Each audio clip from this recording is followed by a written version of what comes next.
¿Cómo están? Buenas tardes. ¿Cómo andan todos? Buenas tardes, profe. Ahí está, ahora los veo. No las estaba viendo. ¿Cómo andan? ¿Bien? Bien, bien, ¿usted? Por lo menos acá con lluvia, con frío, con humedad, Sí, como que vamos y venimos. Hace calor, hace frío, llueve, no llueve. Sale el sol, no sale el sol. ¿Lavamos o no como lavamos? siempre está usted.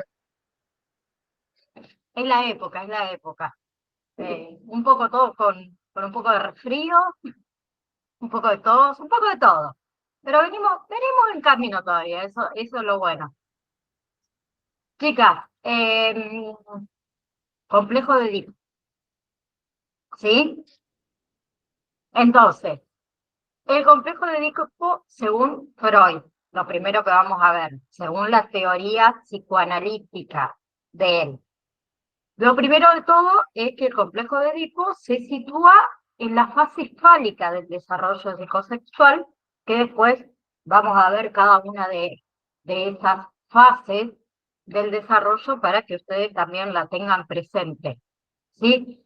Esta etapa es la tercera en la teoría del desarrollo psicosexual de Freud, ¿sí? En esa fase ocurre aproximadamente entre los 3 y los 6 años de edad. Bien, cuando el niño o la niña experimenta un interés particular en sus genitales, ¿bien? Y comienza a desarrollar esa curiosidad sobre las diferencias sexuales entre los adultos, ¿sí? Bien, luego de eso viene ¿qué? Todo lo que es la fantasía y todo lo que son los impulsos inconscientes, que según Freud, durante el complejo de Edipo, bien, tanto niños como niñas experimentan fantasías e impulsos inconscientes relacionados con sus padres, ¿sí? Esos impulsos son percibidos como inaceptables por la conciencia de ese niño o de esa niña. Entonces pueden ser que reprimidos. ¿Bien? También juega un papel importante que acá, los roles del padre. Y en lo que es el contexto este del complejo de Edipo, el padre y la madre desempeñan roles que son cruciales. ¿Sí? El padre se convierte en ¿qué? En Para el enemigo, niño o la niña.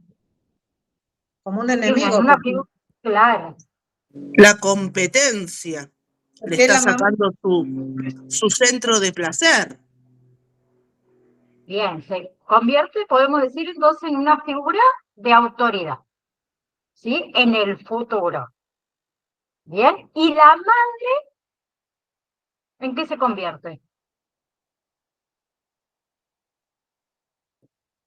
Podemos decir que se convierte en una fuente de afecto, de cuidados, ¿sí? Y el niño que busca, busca esa atención, ¿sí? Busca ese afecto de manera especial en la mamá. Bien, como todo complejo, también tiene resoluciones, ¿sí? La resolución de lo que es el complejo de Edipo, Freud acá que dijo, él sugirió que una resolución exitosa de este complejo implica una serie de procesos psicológicos, ¿sí? Que incluye ¿qué? La identificación con el progenitor del mismo sexo, ¿sí? Donde el niño o la niña asimila las características, los valores, ¿bien? De ese progenitor como parte de su propio desarrollo de identidad, ¿sí? También implica otras cosas, la percepción de esos deseos incestuosos hacia el progenitor del sexo opuesto, ¿bien? ¿Sí? Y también todo lo que es la internalización de normas sociales y normas morales, ¿sí? Pero tenemos la otra cara, digamos, de la moneda, que son las consecuencias del conflicto no resuelto, ¿sí? Y acá Freud argumenta que si el complejo de Edipo no se resuelve de manera adecuada, puede dar lugar a otros problemas o a serios problemas psicológicos en la vida adulta. Bien, y ahí hablamos de qué cuando hablamos de problemas psicológicos en la vida adulta. Problemas de identidad, ansiedad, depresión, ¿sí? Dificultades para desarrollar, digamos, relaciones interpersonales. ¿Bien? Bien. El complejo de Edipo en sí ha sido una idea influyente en lo que es la psicología, ¿sí? Pero también ha sido objeto de críticas, de revisiones. ¿Sí? Hay algunos críticos que señalan que esa teoría está demasiado centrada en la sexualidad, ¿sí? Y en lo que es la dinámica familiar tradicional, ¿sí? Pero que no tiene en cuenta quizás otras influencias importantes del desarrollo humano, ¿sí? Como es, por ejemplo, lo cultural y lo que es lo social. ¿Bien? Por eso también vamos a ver complejo de Edipo según Lacan. ¿Sí? Entonces, para hacer un pequeño resumen de lo que sería el complejo de Edipo según Freud, ¿sí? Para él es un concepto central en lo que es la teoría psicoanalista del mismo, ¿sí? Y describe los conflictos emocionales y sexuales que experimentan los niños, las niñas, durante su desarrollo. Bien, más allá de que ha sido criticado, como dijimos anteriormente. Pero por otro lado tenemos el complejo de Edipo. Silvia, decime. Profe, disculpe, le interrumpí. Sí. Pero los padres también podemos llegar a confundir, ¿no es cierto?, a los hijos y pues, se puede convertir en incesto eso, ¿no es cierto? Porque son tan pequeños y su cabecita acepta todo lo que uno le dice. Exactamente, totalmente. Son fáciles e influenciables. Así es. La otra teoría, según Lacan, del complejo de Edipo, ¿sí?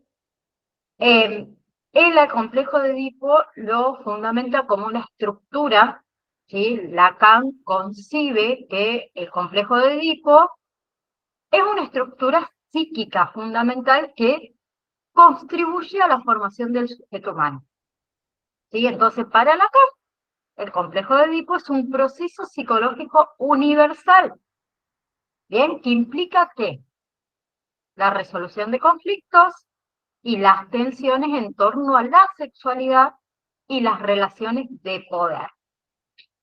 ¿Sí? Ahí sonó distinto. ¿Bien?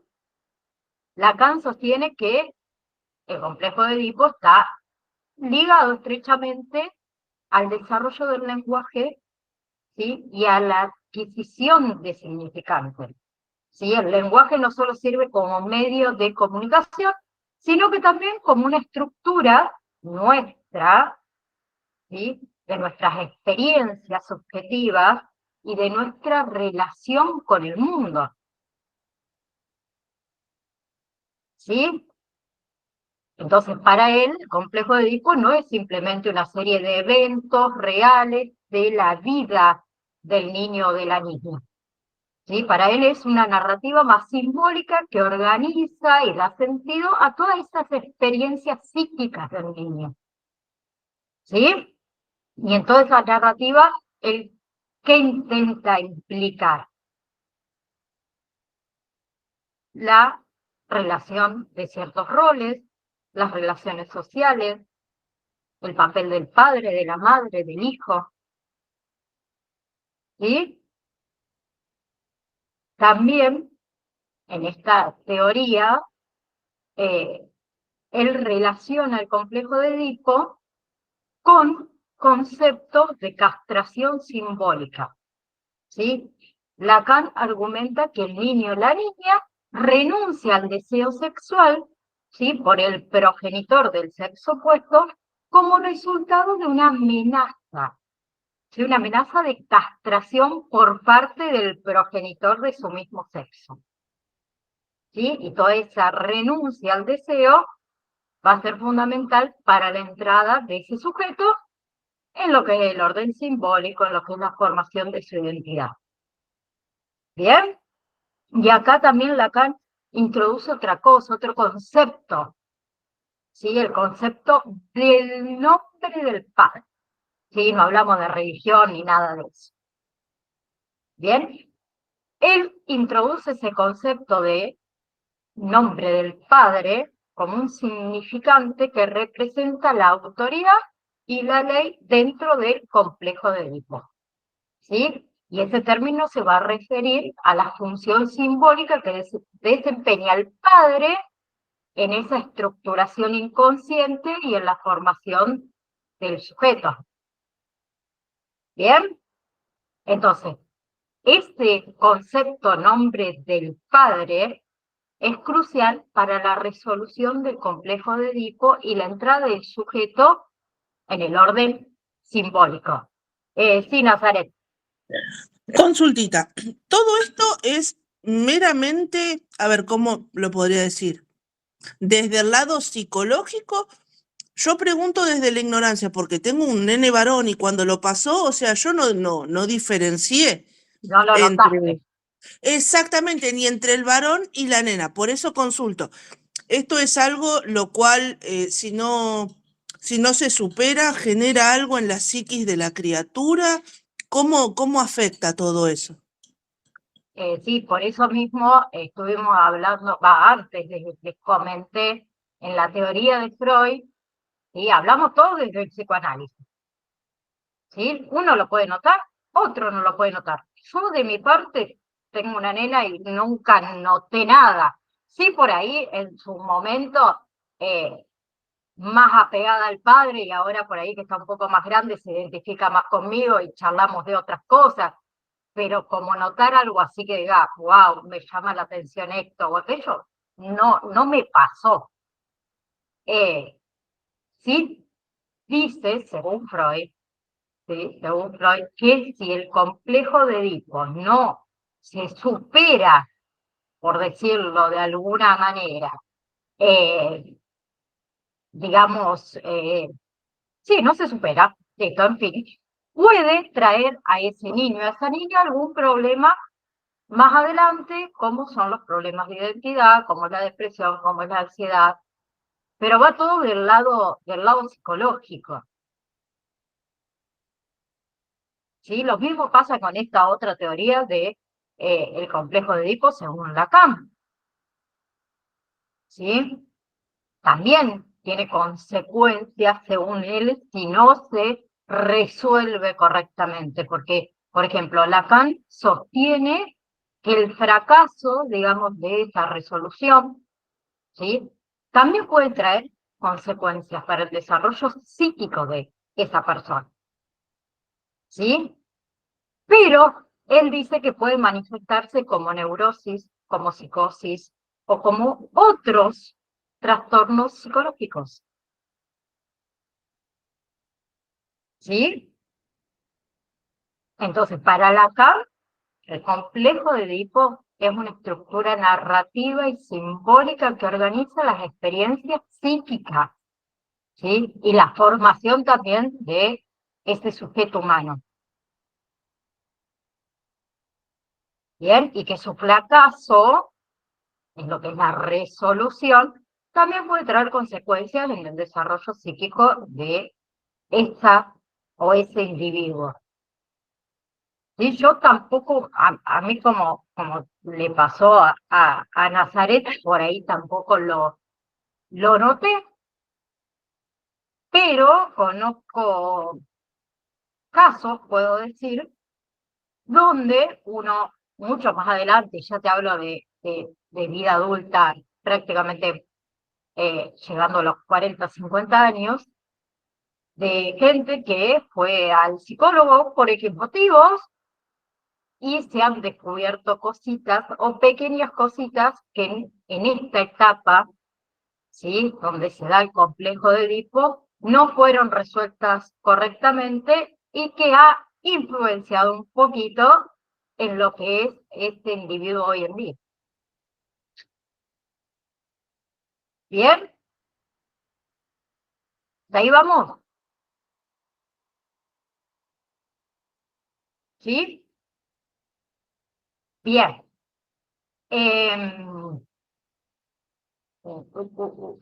Ahí. Le voy a... Denme un segundo porque vamos con lo que son las teorías psicoanalíticas. ¿Dónde está? Acá. Ahí la... Les voy a compartir igual, solo para que sepan de lo que estamos hablando. Un segundo.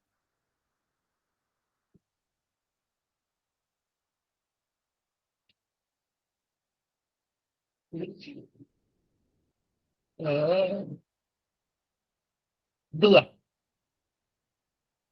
bien. Próximo tema. Psicología, teoría psicoanalítica. Ya me estaba yendo para otro lado. La primera que vamos a ver es la psicología conductista, ¿sí? Que es una corriente dentro de lo que es la psicología que se centra más que nada en el estudio de comportamientos que son observables y que son medibles, ¿sí? Pero también en los procesos mentales que lo influencian. Bien, esta corriente, la corriente conductista, ¿sí? Se desarrolló principalmente al principio del siglo XX, ¿sí? Y se enfoca más que nada en cómo el ambiente, ¿sí? Y las experiencias afectan a lo que sería el comportamiento humano. Bien, esta teoría tiene diferentes teorías, vamos a decirlo de esta manera. Una es el condicionamiento clásico, ¿sí? Esta teoría, ¿sí? Que fue propuesta por Pavlov, sugiere que los organismos aprenden a asociar estímulos y respuestas, ¿sí? Por ejemplo, él, ¿qué hizo?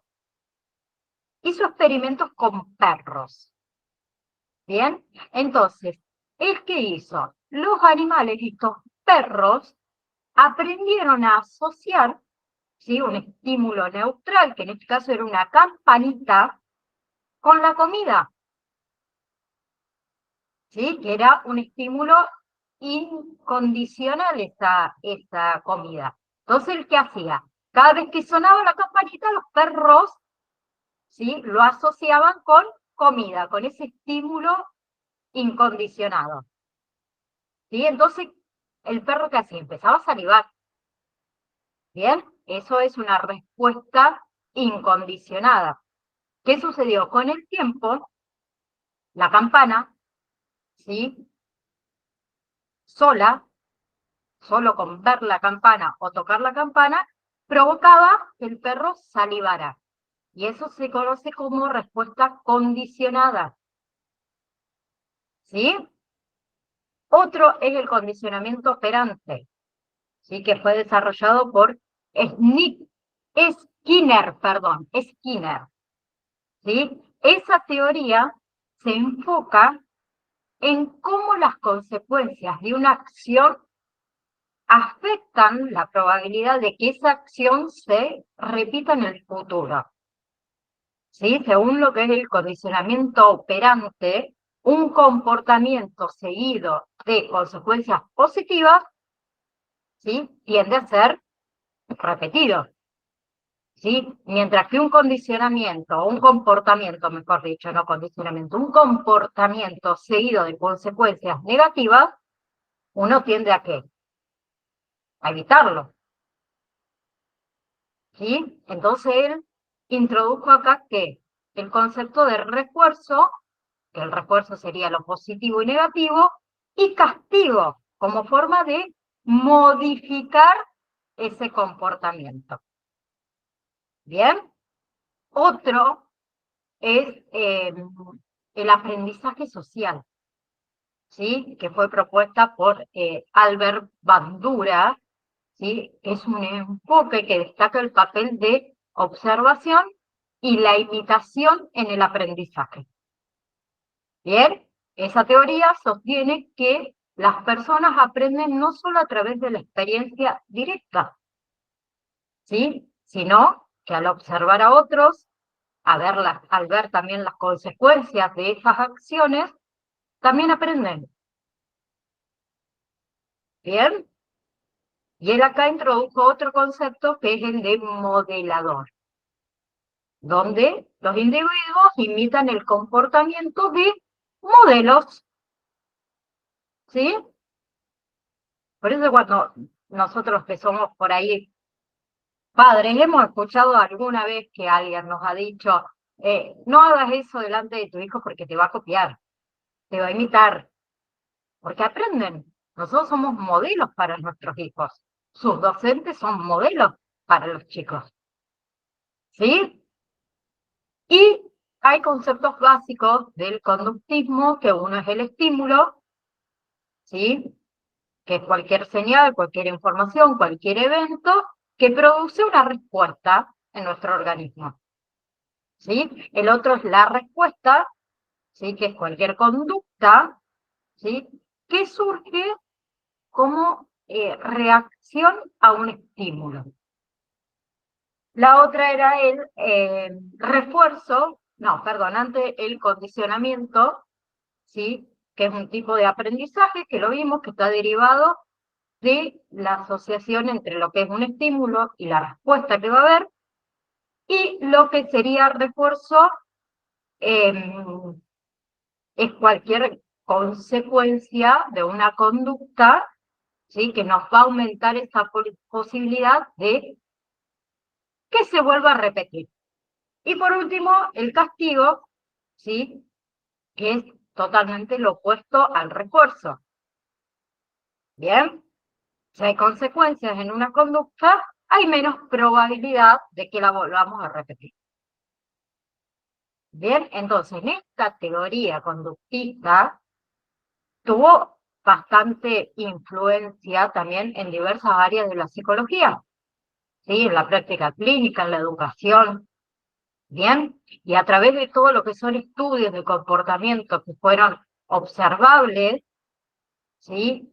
Y todo lo que fue variables ambientales, los psicólogos conductistas contribuyeron, digamos, al entendimiento de cómo aprendemos, cómo nos desarrollamos, cómo nos adaptamos al entorno o a nuestro entorno. ¿Sí? Otra de las teorías psicológicas es el cognitivismo.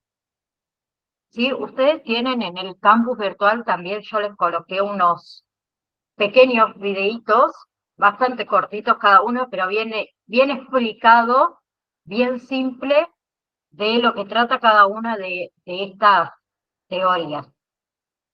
Bien, para que los vean también ustedes.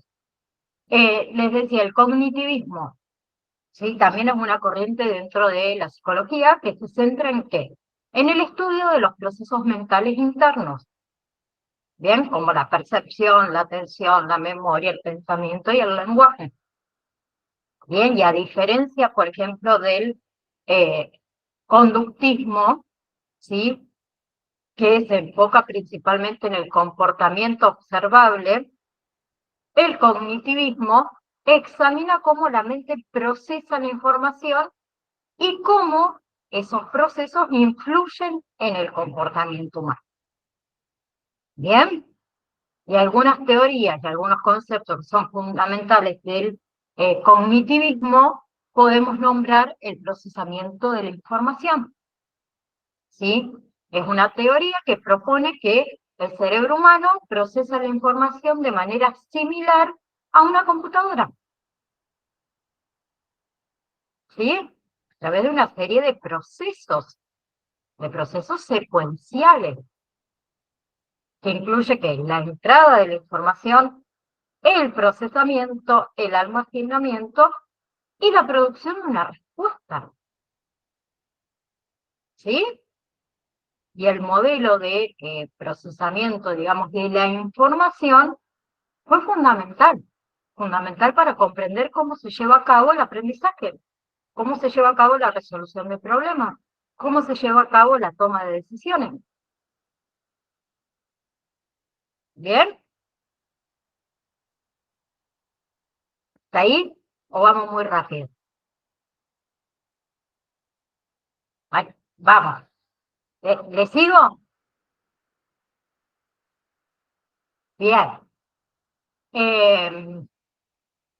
La otra es el psicoanálisis, ¿sí? Que también es una teoría, es un método de tratamiento psicológico desarrollado por nuestro queridísimo Freud a finales del siglo XIX y a principios del siglo XX.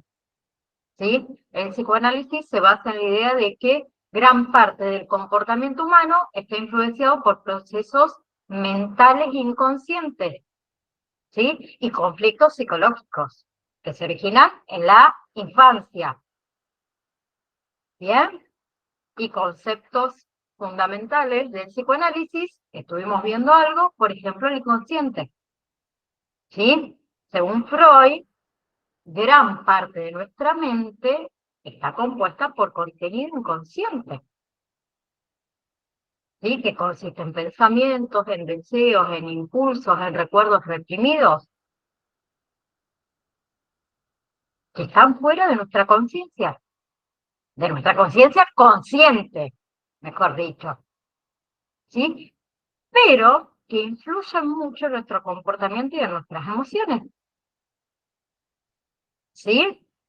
También Freud acá propuso una estructura de personalidad compuesta en tres partes. ¿Cuál era? El ello, yo y el super yo. ¿Sí? El ello opera de acuerdo con el principio del placer, ¿sí? Buscando la gratificación inmediata de esos deseos biológicos y sexuales. El super yo representa la internalización de las normas sociales y morales, ¿sí? Y el yo actúa como mediador entre las demandas del ello, el super yo, y la realidad externa. ¿Bien? Bien. También introdujo todo lo que son los mecanismos de defensa, ¿sí? Que son estrategias psicológicas inconscientes que utiliza el yo para protegerse del dolor emocional y de la ansiedad.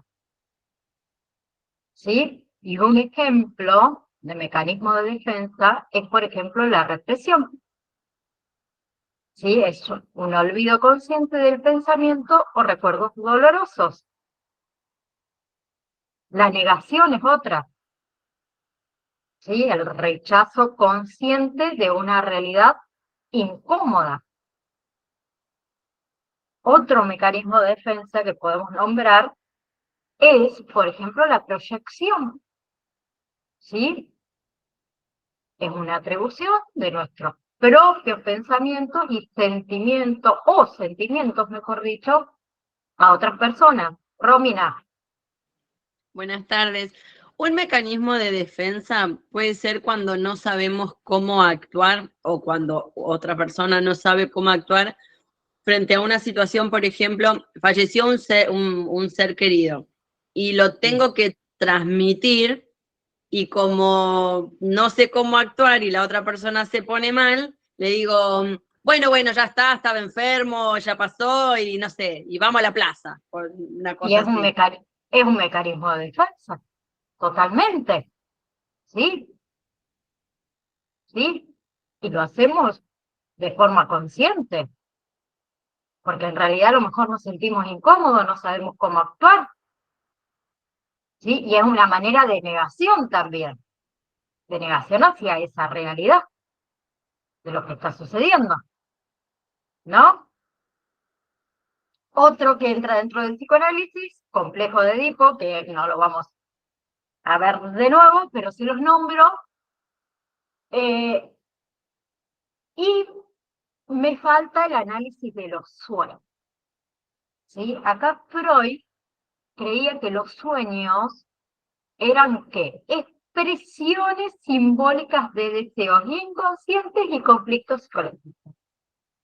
¿Sí? Y que él, a través del análisis de los sueños, todo lo que fueron psicoanalistas, pueden acceder a ese contenido inconsciente y ayudar al paciente a entender y a resolver sus problemas.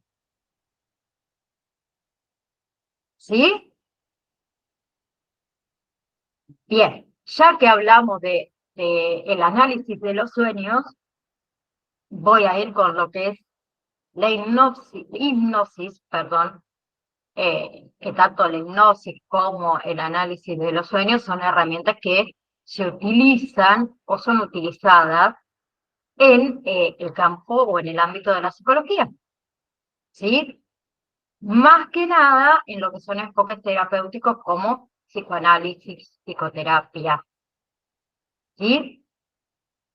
Pero la hipnosis es un estado de conciencia modificado, ¿sí? En el cual una persona experimenta una mayor receptividad a las sugestiones, ¿sí? Durante la hipnosis, la persona está en un estado, digamos, de relajación profunda, de relajación concentrada. Entonces, le permite acceder a partes de su mente que normalmente están fuera del alcance consciente. ¿Sí? Durante una sesión de hipnosis, un terapeuta puede usar, digamos, sugestiones. ¿Para qué? Para ayudar a ese individuo a explorar, ¿sí? A abordar quizá problemas psicológicos, como pueden ser fobias, puede ser trastorno de ansiedad, puede ser adicciones. ¿Bien? Pero, para tener en cuenta, es que no todas las personas son susceptibles a la hipnosis, ¿sí? Y que tampoco es adecuada para todos los problemas psicológicos. ¿Bien? Y hablamos también de el análisis de los sueños, que es una técnica que se utiliza en psicoanálisis para explorar todo lo que son los contenidos de una persona, ¿sí? Comprender los deseos, comprender los conflictos, comprender las preocupaciones inconscientes que pueden estar presentes en esa persona, ¿sí? Los sueños se manifiestan simbólicamente en deseos que son reprimidos, en ansiedades, en pensamiento inconsciente. Entonces, al interpretar los sueños, los terapeutas ayudan a ese individuo a comprender mejor por ahí su vida emocional, a resolver problemas psicológicos, ¿sí? Cintia, Hola, una pregunta, profesora. ¿Cómo se sabe que no todas las personas son susceptibles para la hipnosis, como un tratamiento para ayudarlas? tenés que ir a intentar que alguien te haga hipnosis, la única manera. También varía mucho el tema de la hipnosis a ver, como vos necesitas llegar a una relajación profunda, una concentración profunda, hay personas que no lo pueden llegar a lograr, ¿sí? Porque quizás están en un estado de mucha ansiedad donde la concentración no está funcionando, y quizás no funciona hoy, pero dentro de 2 años funciona, ¿sí? Los únicos que deberían hacer este tipo de técnicas de hipnosis son personas que estén capacitadas para hacerlo realmente. Sí, no es que vamos de un chamán nomás, sí, porque sí, le pedimos, bueno, yo quiero hacer mi hipnosis porque quiero saber qué pasó en mi pasado. O sea, no es joda, como decimos nosotros, no es joda.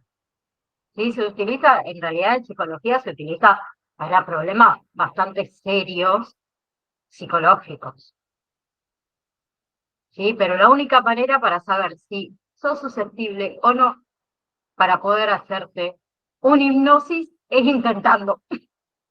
No hay otra manera de saberlo. ¿Sí? La última teoría es la psicología de la Gestalt, que es una corriente también psicológica, ¿sí? Que surgió al principio del siglo XX en Alemania, ¿sí? Que tiene un enfoque que se centra en el estudio de la percepción, ¿sí? Y la comprensión de cómo las personas organizan todo lo que son los elementos sensoriales, ¿sí? En estructuras coherentes, en estructuras significativas. ¿Sí? Bien. Por ejemplo, a ver, ¿qué significa la palabra Gestalt? ¿Alguien tiene ahí un buscador? ¿Quién se anima a buscar qué significa la palabra Gestalt?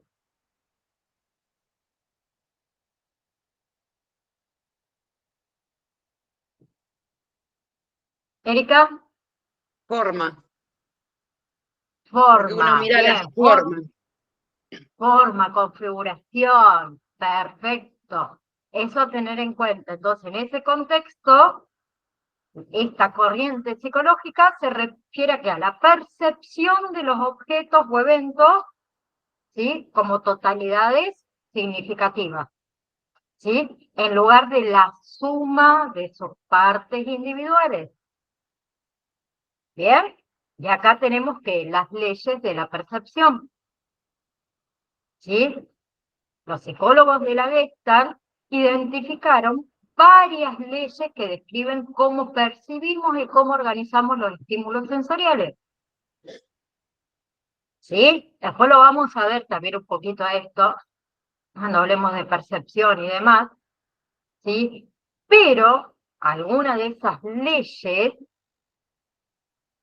¿sí? Incluyen la ley de proximidad, elementos cercanos que se perciben como parte de un grupo. También hay otra ley, como es la ley de similitud, que son elementos similares que se agrupan juntos, la ley de continuidad, ¿sí? Que tendemos a percibir patrones continuos, ¿sí? La de figura-fondo, figura y fondo. Ah, que creo que tengo un PDF, un Power de eso. Denme un segundo. Ah, está. Les comparto otro. Denme un segundito.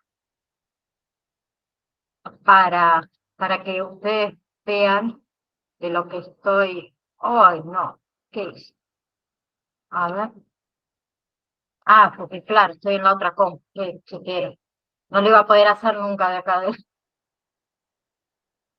Ahí les comparto esta que les quiero compartir. Bien.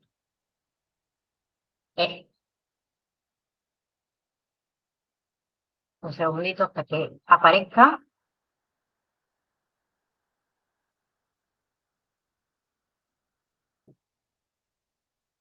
Ahí está. Acá.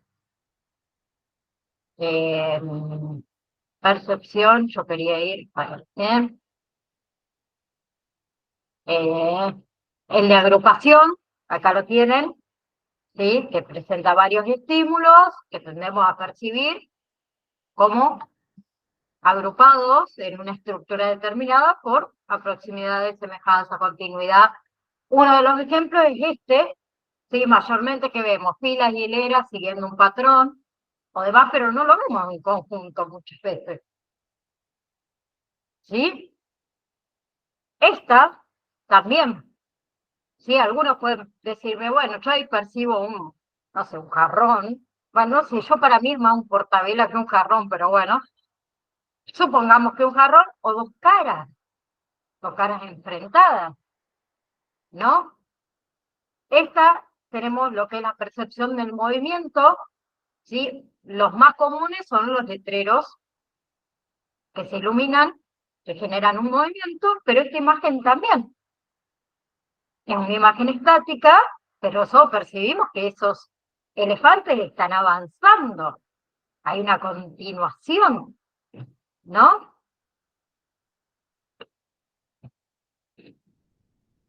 Bien, creo que era esa la que tenía. No me quiero ir porque vieron que yo me voy de tema. Sí, dice Nazaret, Nazaret, te estoy viendo, pero me acordé que lo tenía y no sé si se los puse a ustedes en el campus virtual, pero si no, después se los voy a colocar. Hay un videíto de la gestal en el campus. Sí, hay unos videitos. Ahí está bien diagramado. Sí, y bien cortitos, y cuando los encontré, que fue hace un año y chirola, lo primero que hice fue descargarlo porque me parecieron espectaculares, porque o sea, te dice cada una de las teorías, pero bien concisa, bien precisa, no tan extensa.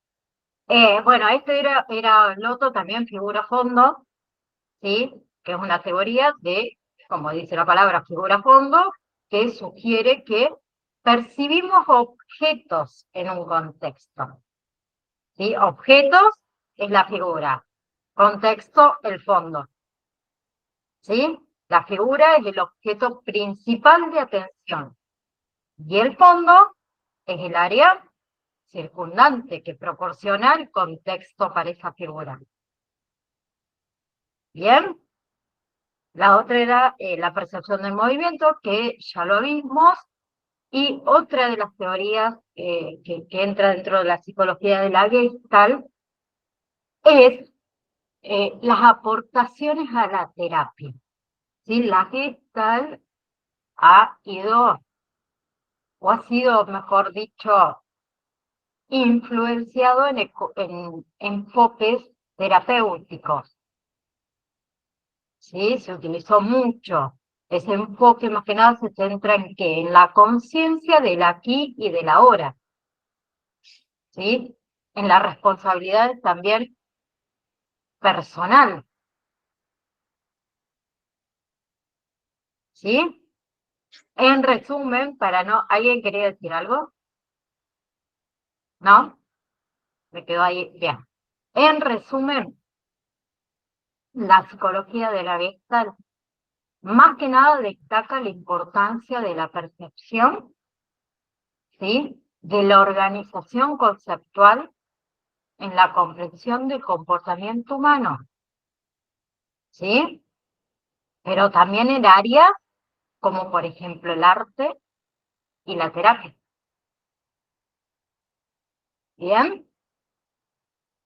Sí, por eso muchas veces hay psicólogos que utilizan esto de que te muestran una imagen y te dicen, bueno, vos decime lo primero que ves. ¿Sí? Lo están usando como terapia. ¿Sí? Porque ellos ven la importancia de nuestra percepción, ¿sí? Y con eso sacan ciertas teorías para comprender nuestro comportamiento. ¿Bien? Siguiente tema.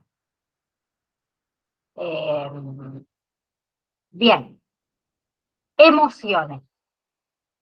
Las emociones. Le voy a poner, ya se me fueron las emociones, no sé dónde está. Acá. Acá. Las emociones. Vamos a compartirle las emociones para que charlemos de qué son las emociones. Ahí está. Acá. Ahí. Las emociones.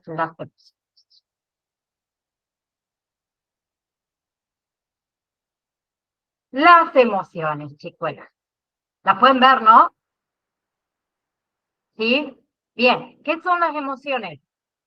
Las emociones son experiencias psicológicas, ¿sí?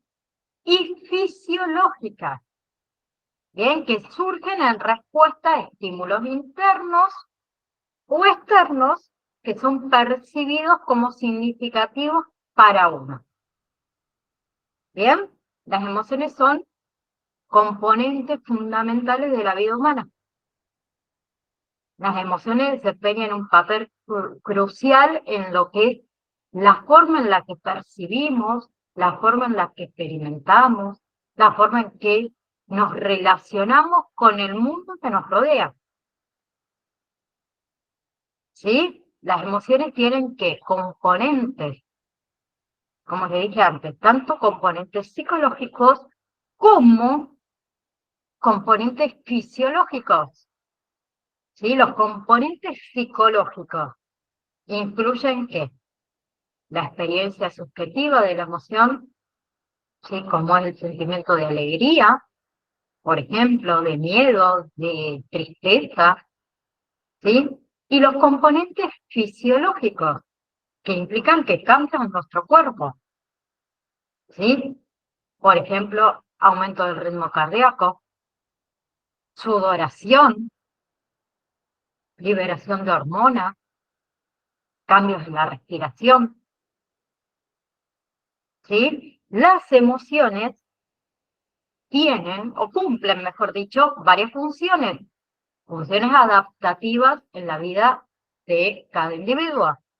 ¿Sí? Por ejemplo, el miedo. El miedo puede ayudar a una persona a protegerse muchas veces de peligros potenciales. ¿Sí? La tristeza. La tristeza puede señalar la necesidad de procesar o superar pérdidas. ¿Bien? Bien.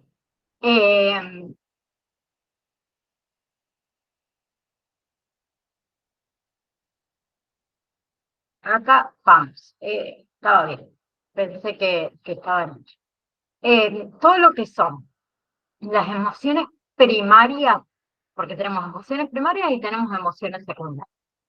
Las emociones primarias son un conjunto de respuestas emocionales innatas y universales, ¿sí? Que se cree que son experimentadas por todas las personas, más allá de su cultura, más allá de su contexto social, ¿sí? Bien, entonces esas emociones primarias son consideradas fundamentales porque son las más básicas, las más elementales, ¿sí? Y se cree que sirven como bloques de construcción para experiencias emocionales mucho más complejas. Y las principales son la alegría o felicidad, ¿sí? Que se experimenta cuando, o como una sensación de bienestar, de placer, de satisfacción, ¿sí? Que puede surgir por eventos positivos, por ejemplo, logros personales. Bien, la segunda es la tristeza, ¿sí? Que se experimenta como una sensación de melancolía, de pesar, ¿sí? Que puede surgir en respuesta, por ejemplo, a una pérdida, a una decepción. Tercera, el miedo, ¿sí? Que es una emoción también que surge en respuesta a una percepción de amenaza o de peligro. Bien, el miedo puede manifestarse también como ansiedad, como nerviosismo, como temor. ¿Sí? Puede ser a eventos reales o a eventos imaginarios. Cuarta emoción es la ira, ¿sí? Que se experimenta como una respuesta a situaciones percibidas como injustas, frustrantes, amenazantes, ¿sí? También puede manifestarse como irritabilidad, como resentimiento, como furia, ¿sí? Y también puede estar acompañada la ira de un impulso hacia la acción. Hay que tener cuidado con la ira. El asco, ¿sí? El asco también es una emoción que surge en respuesta a estímulos que se perciben como desagradables, como repugnantes, como inmorales, ¿sí? Puede manifestarse como repulsión física o como repulsión emocional, ¿sí? Y está muy relacionado también con, por ejemplo, los alimentos, los olores, los comportamientos sociales, las situaciones, ¿sí? Y la sexta es la sorpresa, ¿sí? Que surge cuando una persona se enfrenta a algo inesperado o novedoso, ¿sí? Se puede manifestar como desconcierto, como asombro, como admiración, ¿sí? Y puede ser por un evento positivo o puede ser por un evento negativo. ¿Bien? Y la otra, antes que nos retiremos, son las emociones secundarias, que les voy a dejar esta, me gusta más. Las emociones secundarias son aquellas que surgen como resultado de la combinación, ¿sí? O la interpretación de las emociones primarias. Bien, a diferencia de las emociones primarias, que son consideradas más básicas, más universales, las emociones secundarias son un poquito más complejas y están influenciadas por factores culturales, sociales y cognitivos. ¿Sí? Entonces, estas emociones pueden variar entre individuos, entre grupos sociales, ¿sí? Debido a las diferencias entre la percepción, la interpretación, la valoración de situaciones emocionales. ¿Sí? Y algunos ejemplos de emociones secundarias o las más comunes es, por ejemplo, el orgullo. El orgullo surge como resultado de una evaluación positiva, ¿sí? De uno mismo o de los logros personales, ¿sí? Puede estar asociada con la satisfacción, con la autoestima, con el reconocimiento. ¿Bien? Otro es la culpa, ¿sí? Que surge como resultado de una evaluación negativa de uno mismo por haber causado daño o haber infringido normas morales o sociales, ¿sí? O estar asociada con el remordimiento, con los deseos de reparación, ¿sí? Otra emoción secundaria es la empatía, ¿sí? Que surge como resultado de la capacidad de comprender y compartir los sentimientos y las experiencias con los demás, ¿sí? Y está asociado con la solidaridad, con la compasión, con el altruismo, ¿sí? Otro ejemplo es,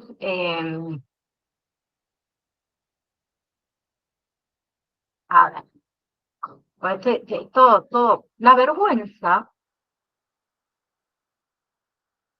la vergüenza, sí, Perdón que interrumpa. ¿Y el pesimismo? sí, también, sí, hay un montón de emociones secundarias, miles, ¿sí? Le decía, por ejemplo, la vergüenza, también es otra. O sea, todas las emociones secundarias son el resultado de ¿qué? De procesos psicológicos un poquito más complejos, ¿sí? Como la evaluación cognitiva, la atribución de significados, la reflexión sobre uno mismo y sobre los demás, ¿sí? Y mayormente las emociones secundarias también desempeñan un papel importante ¿en qué? En la regulación moral y social, ¿sí? En la formación de relaciones interpersonales, ¿Bien? ¿Puede influir en qué? En el comportamiento, en la toma de decisiones. ¿Por qué? Porque está asociada con la percepción de identidad personal, la moralidad y la empatía hacia los demás. ¿Sí? Entonces, las primarias son como más innatas, más difíciles de, podría decir hasta yo, de controlar, por así decirlo, de alguna... Ay, se me fue el mouse, lo perdí. Ay. De alguna manera.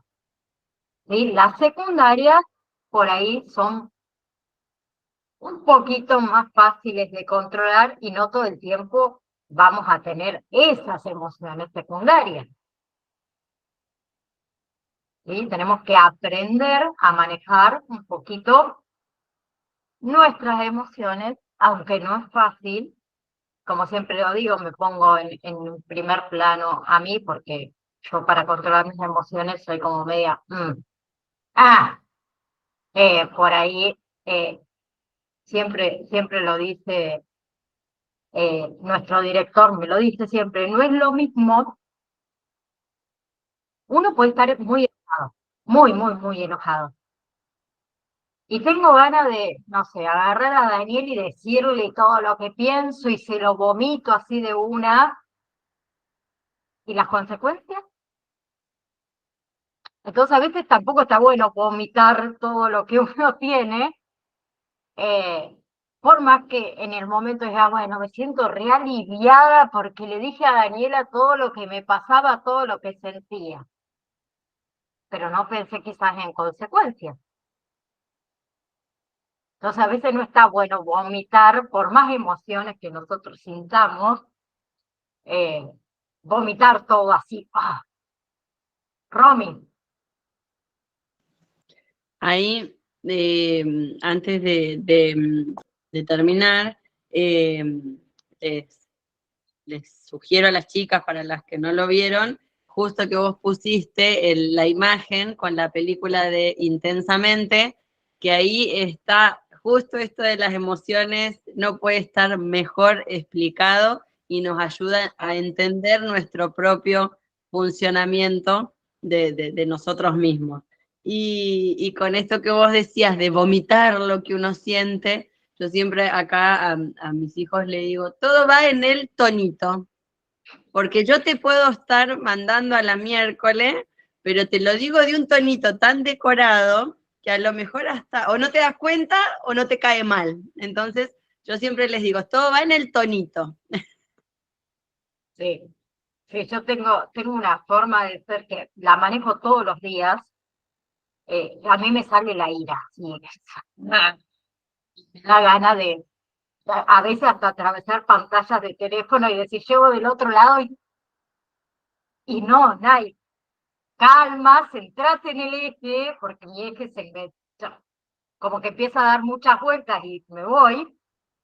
Eh, y quizás también me sucede, lo hablo personal, que no se lo digo a la persona que se lo tendría que decir y me la descargo muchas veces, por decirlo de una manera, con la persona equivocada.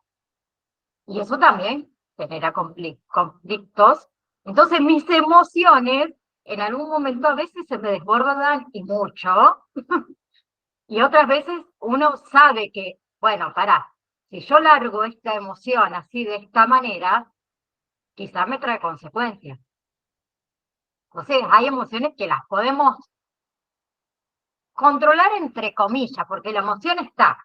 El tema es manifestar esa emoción, porque la podemos manifestar de otra manera, aunque sintamos rabia, sintamos ira, y como les dije, yo tengan ganas de atravesar pantallas de celular e ir del otro lado y decir, che, y darle una sacudida. Chicas, próxima clase seguimos con módulo 2. No, próximo miércoles no tenemos clase, es feriado. Así que no nos vamos a ver el próximo miércoles, nos vamos a ver el otro. ¿Bien? Sofi, Nazaret, Zoe, que tienen la mano levantada, ¿quieren decir algo antes que nos retiremos? Sí, no, yo, profe, le quería hacer una pequeña acotación a cuando usted comentó el tema de vomitarle todo a la persona. Yo creo que el tema de el control va a depender de cuán saturado uno esté de esa actitud que se repite. Entonces, supóngase, si usted viene con un día súper tranqui, porque ya hizo boxeo, desarmó la bolsa, a piñas, por más que le hagan lo que le hagan, usted se lo va a tomar con mucha delicadeza y no lo va.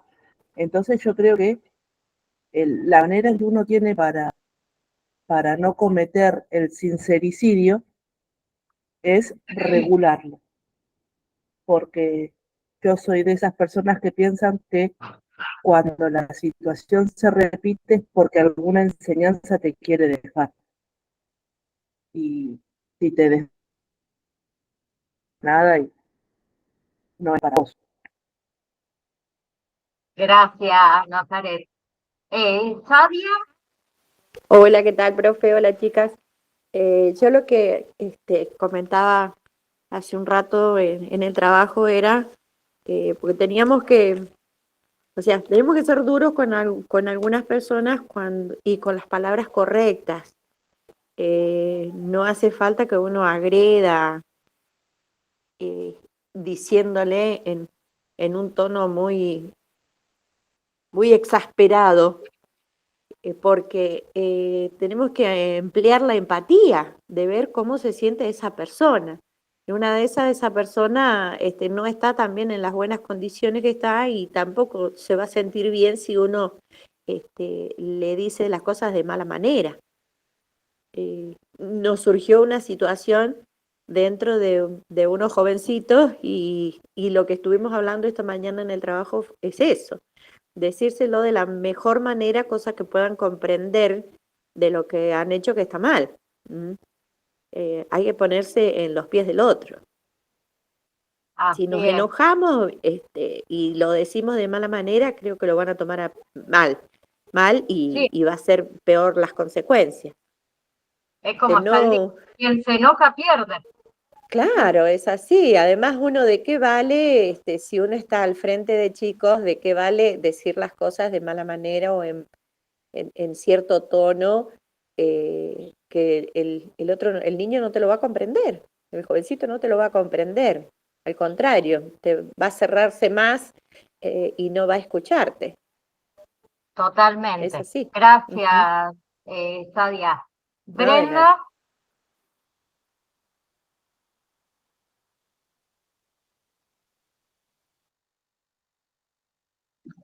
Brenda, Sí, profe, yo lo que quería decir es que a base, como por ejemplo esto, yo al hacer terapia sé cómo controlar mis emociones. Por ejemplo, si me enojo con alguien, trato de controlarlo. Si, por ejemplo, lloro, trato de controlarlo también.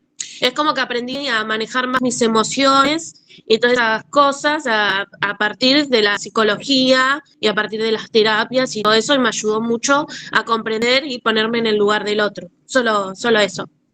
gracias, Brenda. Bárbara, ¿te puedo dejar para la clase que viene? Que me pasé 8 minutitos y me están esperando en la Solo otra una clase. cosita, es No solo te una escucha. cosita para cerrar. Sí, Se atrapan más moscas con miel que con hiel. ay, pasalo al grupo, yo quiero ese dicho.